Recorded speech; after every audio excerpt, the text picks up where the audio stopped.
لیکن یہ میں دعویٰ کرتا ہوں کہ الحمدللہ جو میں نے لوگوں کو تمہارے بزرگوں سے توڑ کے اس شخص سے جوڑا ہے جس کی قبر مدینے میں ہے صلی اللہ علیہ وآلہ وسلم، یہ چیز اب ختم نہیں ہونی، یہ ذہن میں رکھیے گا۔ ڈاکٹر اسرار صاحب دنیا سے چلے گئے، ویڈیوز میں زندہ ہیں۔ مولانا اسحاق صاحب دنیا سے چلے گئے، ویڈیوز میں زندہ ہیں۔ اور انجینئر صاحب کی ویڈیوز تو آپ چھوڑ دیں، ہاں دنیا میں جہاں کہیں اسلام پہ بات ہوتی ہے نا تو انجینئر صاحب کی ویڈیو پہلے نمبر پہ کھلتی ہے اللہ کے فضل سے۔ تو آپ کیا سمجھتے ہیں اس نے مر جانا؟ اچھا میں مر گیا تو کیا ختم ہو جائے؟ جڑا میں ڈیمیج کرتا ہے تھوڑے فرقے نو ختم ہو جانا ہے؟ یہ تو میرے نبی کا انقلاب ہے، ہم تو ان کے ادنا سپاہی ہیں، یہ تو جاری رہے گا انشاءاللہ تعالی۔ تو گالیاں دینا اس طرح کرنا بھی علمی رد کرو، آؤ بات کرو۔ میں تو ان کو اکیڈمی میں دعوت دے چکا ہوں کہ آپ تشریف لائیں۔ ان کے کئی نمازی ریورٹ ہو کے میری اس اکیڈمی میں آ چکے ہیں سیالکوٹ سے، میں نے ان کے ہاتھوں سلام بھی بھجوایا ان کو کہ تشریف لائیں ادھر، بتائیں میری غلطی کیا ہے قرآن و سنت کی روشنی میں، جذباتی باتیں نہیں کہ پیچھے آپ رو میوزک چلا دیں اور آپ سمجھیں کہ آپ کی بات جسٹیفائی ہو جائے گی۔ ابھی اگلے دن ایک کلپ ان کا آج کل بڑا وائرل ہوا ہے جس میں وہ ایک کسی بزرگ کا واقعہ سنا رہے ہیں کہ وہ بحری جہاز میں سفر کر رہے تھے۔ اتنی میری بات یاد رکھنا، آپ نے لاہور سے مدینہ پاک بڑی دور کر دیا، لیکن اتنا یاد رکھنا مدینے سے لاہور دور نہیں ہے۔ ہاں جی، یہ کتاب ہے تذکرہ غوثیہ، یہ غوث علی شاہ صاحب رحمۃ اللہ تعالیٰ کے ملفوظات ہیں، اس میں بھی حضرت نے لکھا ہے۔ غوث علی شاہ صاحب آپ فرماتے ہیں میں حج کرنے کے لیے گیا اور میں بمبئی بندرگاہ سے بحری جہاز پہ بیٹھا، ٹھیک ہے جی، کہتے جہاز نکل کھڑا ہوا حج کے لیے، جدہ جانا تھا سیدھا جہاز میں۔ اب کہتے ہیں جو کسی دا عاشق ہوئے اسے دی گل کردا، سو مکر بہانے کر کے اسے دے مرنے مردا۔ اب شاہ صاحب فرماتے ہیں جتنے لوگ بحری جہاز پہ تھے نا میں نے سب پہ نظر ڈالی، کہنا جی کیڑا ہے جہدے نال یار دی گل کریے؟ کہتے ہیں کوئی بھی نہیں تھا۔ کہتے ایک میں دسیا وہ این جو ہے ہی کہ یار دی تے نہیں لیکن یار دی گل ہو سکتی تھی، اور وہ تھا جہاز کا مولم۔ کہتے میں اس کے پاس گیا، سلام دعا کر کے میں بیٹھ گیا۔ میں نے کہا آپ جہاز کے مولم ہیں؟ اس نے کہا ہاں۔ اب کہتے میں نے کہا یار ہر سال تو حج لے کے جانا ہے تے لے کے بھی آنا ہے، تے چلو جاندے ہیں تے کوئی ولی نہ ہوئے لیکن آندے ہیں تے سارے ولی ہو کے آندے ہیں، تے اج تک کوئی تو اللہ دا یار ویکھیا ہے؟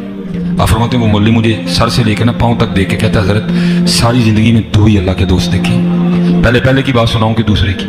آپ فرماتے ہیں میں نے کہا پہلے کی سنا۔ کہتا ہے پہلا اللہ کا ولی میں نے تب دیکھا تھا جب اس جہاز کی مولوی میرے والد تھے اور میں ان کی زیر تربیت تھا۔ کہتے اسی طرح جہاز بمبئی بندرگاہ سے نکلا، تھوڑا سا جہاز آگے گیا ہوگا تو ایک بابا جی آگے اور آ کے میرے والد صاحب کو کہتے ہیں مولوی صاحب یہ تو بتائیں جدہ کب آئے گا؟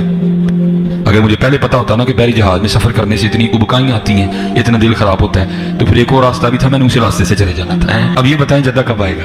تو کہتے ہیں میرے والد صاحب مسکرا کے کہنے لگے بزرگو وہ یہ تو جہاز بمبئی بندرگاہ تو چلے ہے 11 دن لگنے نے پھر جدہ آئے گا۔ کہتے ہیں وہ بابا جی چلے گئے، اثر پڑھ کے پھر آئے، وہی سوال، میرے والد صاحب کا بھی وہی جواب، پھر چلے گئے، مغرب پڑھ کے پھر آئے، پھر وہی سوال۔ کس دفعہ میرے والد صاحب غصے میں آ گئے، کہنے لگے بابا جی گل ہوں آخری ہے، بار بار نہ ہو میرے کا، میں تو 11 دن تو پہلے لے آ نہیں سکتا، جو تسی لے آ سکتے ہو تو لے آؤ۔ کہتے ہیں وہ بابا جی میرے والد صاحب کو کہتے ہیں پھر سب سے پہلے کون سی بندرگاہ آئے گی؟ کہتے ہیں میرے والد صاحب نے کہا مخا، پھر کون سی آئے گی؟ حدیدہ، پھر کون سی آئے گی؟ عدن، پھر کون سی آئے گی؟ میرے والد صاحب نے کہا جدہ۔ تو بابا جی کہتے ہیں پھر ویکھو جدہ آ گیا جی، تذکرہ غوثیہ، تذکرہ غوثیہ، جدہ آ گیا۔ کہتے ہیں میرے والد صاحب نے پیچھے دیکھا تو واقعی لائٹیں دکھائی دے رہی تھی۔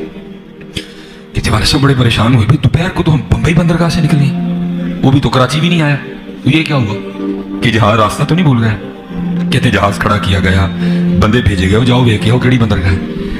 کہتے بندے نے آ کے کہا واقعی جدہ آ گیا جی، کیونکہ حضرت اس کی روحانی طاقت اتنی زیادہ تھی کہ جب مولم نے کہا نا مخا، اس نے جہاز کو اٹھا کے مخا رکھ بھی دیا، جب اس نے کہا نا حدیدہ، اس نے جہاز اٹھا کے حدیدہ رکھ بھی دیا، جب اس نے کہا نا عدن، اس نے جہاز اٹھا کے عدن رکھ بھی دیا، جب اس نے کہا نا جدہ، اس نے جہاز اٹھا کے جدہ رکھ بھی دیا۔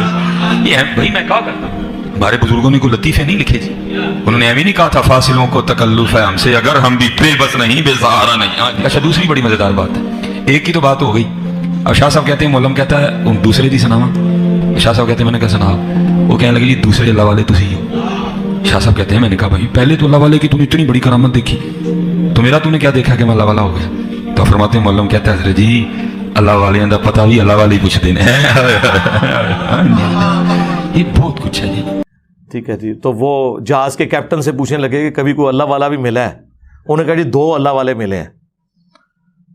کہانیاں بہرحال مختصر یہ کہ انہوں نے کہا جی وہ ایک اللہ والا تھا، وہ بار بار آ کے میرے ابا جی جو اس وقت کپتان تھے ان سے پوچھتا تھا کہ ہاں جی کتنی دور رہ گیا جی جدہ، کیونکہ جدے کے ساحل کے اوپر جا کے وہ بحری جہاز نے رکنا تھا، تو وہ پھر بڑے تنگ ہوئے، تو الٹیمیٹلی انہوں نے اس کے ساتھ ڈسکشن کی تو اس نے کہا اے پھر جدہ آ گئی، تو جدہ پہنچ بھی گئے، حالانکہ وہ ابھی جدہ بڑی دور تھا۔ تو انہوں نے جب پوچھا لوگوں سے، واقعی جدہ پہنچ چکے تھے۔ سرکار اس طریقے سے کوئی ٹریول کر سکتا ہے؟ اللہ سے ڈر جائیں۔ اور پھر جو آپ یہ کہانی کروا رہے ہیں کہ جی وہ بحری جہاز سمیت وہاں پہنچ گئے جدہ، اس میں ایک ٹیکنیکل غلطی ان سے ہو گئی ہے، وہ میں نے ہائی لائٹ کرنی ہے۔ سارا دا عمرہ، سارا دا حج فارغ ہو گیا، کیونکہ یہ لم جو ہے نا وہ جدے سے بہت پہلے آتا ہے، جہاں آپ نے احرام باندھنا ہوتا ہے۔ او بابا جل ہی نکلے تہاڈا، ہاں اونوں جڑا میں کہنا تہاڈے بابیاں نوں نہ نماز دا پتا نہ حج روزے دا پتا، او بابا ایڈا جالی سی، اس کو چاہیے تھا یہ لم پہ پہلے وہ روکتا اور کہتا کہ بھائی میقات شروع ہو گیا، احرام باندھ لو۔ اس نے ڈائریکٹ سب کو جدے بجھا دیا، سارے ہوتے دم واجب کرا چھڑا۔ میرے نبی سا ہے ہی کوئی نہیں، تیرے سارے بابے تے شاہی کوئی نہیں، آئے اور داڑھ تھلے۔ یہ کسی کا دماغ ہی نہیں گیا، لوگ سبحان اللہ کہہ رہے ہیں، لعنت اللہ۔ سارے ہوتے دم واجب کرواتا انہیں، کیونکہ جدے پہنچ گئے تو یہ لم تو گزر چکا ہے، جدے پہنچ گئے تو آپ باندھ ہی نہیں سکتے احرام، اور اگر باندھیں گے تو ہر بندے نے اللہ قربان، وہ تو بابا دے الٹا مصیبت پہ گئی۔ کتنی بڑی ٹیکنیکل غلطی ہے اس کے اندر، ٹیکنیکل غلطی۔ اور اس سے یہ پتہ لگا کہ بابے کو حج کے مسائل نہیں پتہ تھے، ورنہ وہ پہلے یہ لم روکتا، اس کے بعد جدے جاتا۔ یہی تو ہم کہتے ہیں انہیں تجویز سے نماز بھی نہیں آتی، ترجمہ تو چھڑ دو، کوئی پڑھ ہی نہیں سکتے۔ یہ حالت ہے ان کی۔ اور میرا معصومانہ سوال ہے، آپ کے سارے بزرگ بحری جہازوں میں جاتے تھے جب حج اور عمرے کے لیے، تو آپ تو کہتے ہیں بزرگوں کا مقام بہت بلند ہے، اگر ویل مچھلی تیر سکتی ہے، شارک مچھلی تیر سکتی ہے، تو آپ کے بابے سمندری راستے تیر کے کیوں نہیں وہاں پہنچتے تھے؟ آئے ہو نا داڑھ تھلے ہوں۔ ویل مچھلی 1.5 گھنٹے تک سانس روک لیتی ہے اپنا، اس کے بعد ایک دفعہ اوپر سانس لینے آتی ہے۔